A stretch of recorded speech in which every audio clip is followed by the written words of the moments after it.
tout le monde, on se retrouve aujourd'hui pour le déballage de Ave César. Donc Ave César, qui est un jeu pas nécessairement récent parce qu'il y a eu plusieurs éditions qui sont sorties de ce jeu-là. J'en ai eu une à un moment donné, qui est à peu près le même genre de format de boîte. Celui-ci, c'est Dice Tree Game, donc qui a publié cette version-là. Et donc, c'est une boîte relativement épaisse qui a l'air d'un gros livre. À l'intérieur, on voit un peu, ça a l'air de quoi. Donc, Ave César, c'est en fait un jeu de course, parce que là, je peux quand même l'expliquer un peu, celui-là, parce que j'y ai déjà joué. Donc, on doit faire 3 tours de piste, à moins qu'il ait changé les règles, évidemment. On doit faire 3 tours de piste, et à un moment donné, on doit passer devant César pour lui donner, faire un Ave César et lui donner le jeton. Un jeton qu'on a spécial. Et quand on fait ça, ben en fait, on peut juste simplement continuer à jouer.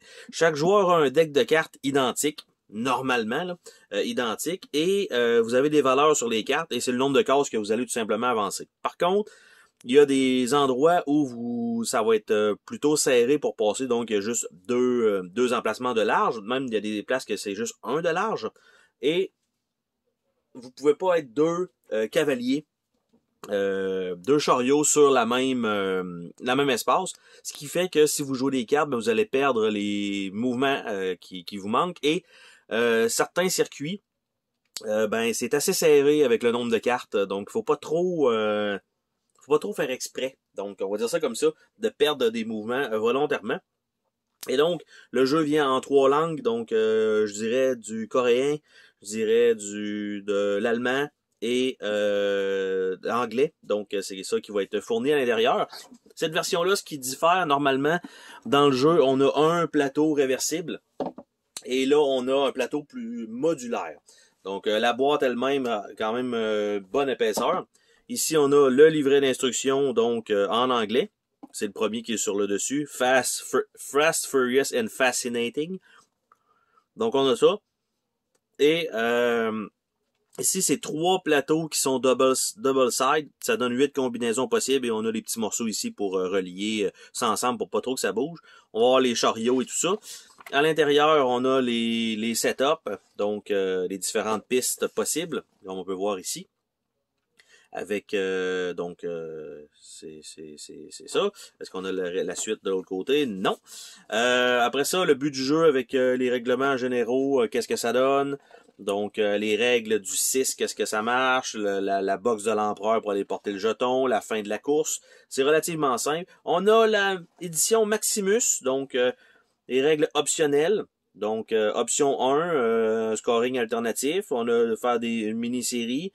On a passé l'entrée bloquée, le surplus de points additionnels, une coupe de trucs. Après ça, The 7 Best Ever Game Variant. Donc, toutes les règles additionnelles qui ont peut-être été inventées, on va dire, au fil du temps, peut-être disponibles sur Board Game Geek. On a la RAM Variant, on a Collect the Deposit Card from Emperor Box, on a 4 sack but only 2 cards on hand. Team Race pour 2 à 3 joueurs. Choose your card deck speed. Donc, on peut customiser le deck de course. On a Race for Cash. Donc, on a quand même de quoi faire. Beaucoup plus que l'édition que moi j'avais. J'avais vraiment pas grand-chose dans mon édition. C'était chacun un deck de cartes plus un jeton en plastique pour le Ave César, les cavaliers, une carte recto verso et c'était tout. On a une feuille de punch, donc relativement épais. Donc il y a pas grand chose là quand même. Quand même l'ouvrir, mais il y a pas il y a 2 feuilles. Donc première feuille, on a ça ici qui sont des jetons 1, 3, 20. Puis là après ça c'est de l'argent probablement pour la variante d'argent. Ici c'est un des jetons pour la pièce de casse-tête pour relier ça ensemble. Et l'autre côté, ben, c'est la même chose. Et l'autre feuille, quant à elle, eh bien, c'est les jetons 5, 10. On a des jetons de masse qui ont l'arrêt nouveau. On a encore une fois de l'argent ici. On a une pièce de puzzle. Et on a ça ici. Donc, ça rajoute ça. Et je vais en puncher un pour voir un peu. Ah, pas mauvais, pas mauvais. C'est pas si pire. L'épaisseur est quand même assez régulier. Donc, parfait pour ça. Par la suite, on a OK, je pensais que c'était les morceaux comme ça, mais non, c'est des boards là qui sont comme ceci. Donc c'est quand même gros. Faudrait que je dézoome un peu. L'inverse, mon champion. Et voilà. Donc vous voyez à peu près si j'en prends deux, parce qu'il y a 3 modules dedans. Donc, si je prends, je peux pas prendre celui-là évidemment dans ce sens-là, il faudrait que je la mette de l'autre côté. Si je la mets de l'autre côté, ça me donne un premier circuit comme ça. Après ça, on peut faire l'inverse. Je mets lui là, lui comme ça. Donc, ça fait un peu weird parce qu'on a une ligne qui finit dans le vide. Donc ça, je pense que c'est pas nécessairement pratique. Mais en fait, non, parce que probablement que c'est ça, l'hippodrome est là, en haut. Donc, il y a quand même un sens, hein. On peut pas placer ça n'importe comment. Donc, ça, c'est correct. L'autre bord, probablement, donc comme ça fonctionne pas. Lui, je peux pas l'utiliser avec lui, là. Tu sais, oui, même pas. C'est ça, je peux pas l'utiliser avec lui. Fait que ça fait pas de sens. Donc, il y a quand même de l'ordre à avoir pour ces plateaux-là. Et ça, ici, comme ça, celui-là, c'est le dernier, avec un superbe choke point. En fait, il va comme ça. Parce que vous avez probablement trois morceaux d'un côté, 3 morceaux de l'autre. Donc, et voilà. Donc, c'est les pièces qui sont là. Par la suite, je vais nous zoomer ça un peu. Et voilà.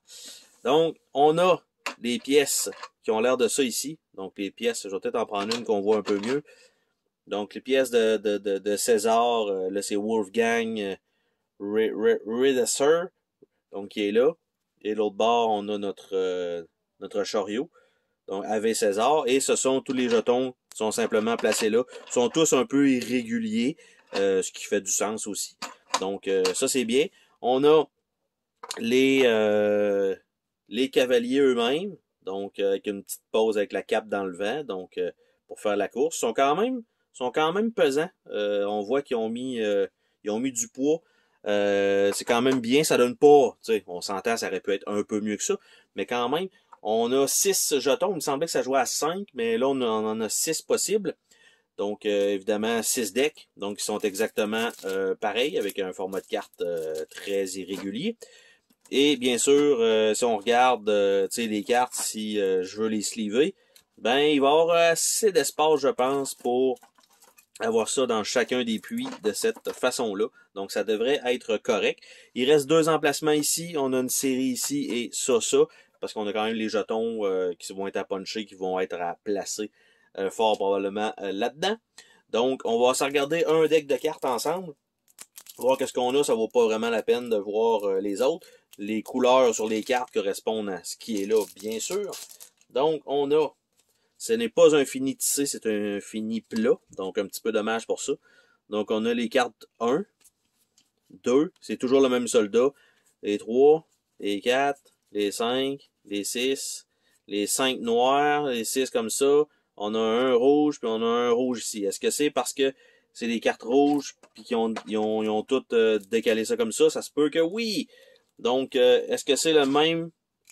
C'est pas au moins le même artwork sur les deux. Ça, c'est une bonne chose. Donc, vraiment, les soldats rouges ont un artwork différent. Évidemment, ils ont presque la même pose.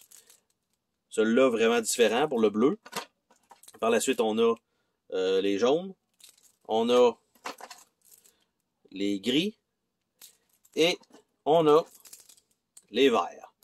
Donc, chacun a son petit artwork comme ça. Et donc, ça rentre là. On a aussi ce tray-là ici qui peut servir à ça. Donc, ça, c'est toujours une bonne chose. Donc, et est-ce qu'on a quelque chose sous la boîte? Toujours regarder. Non, rien du tout. Donc, ça fait le tour de ce déballage.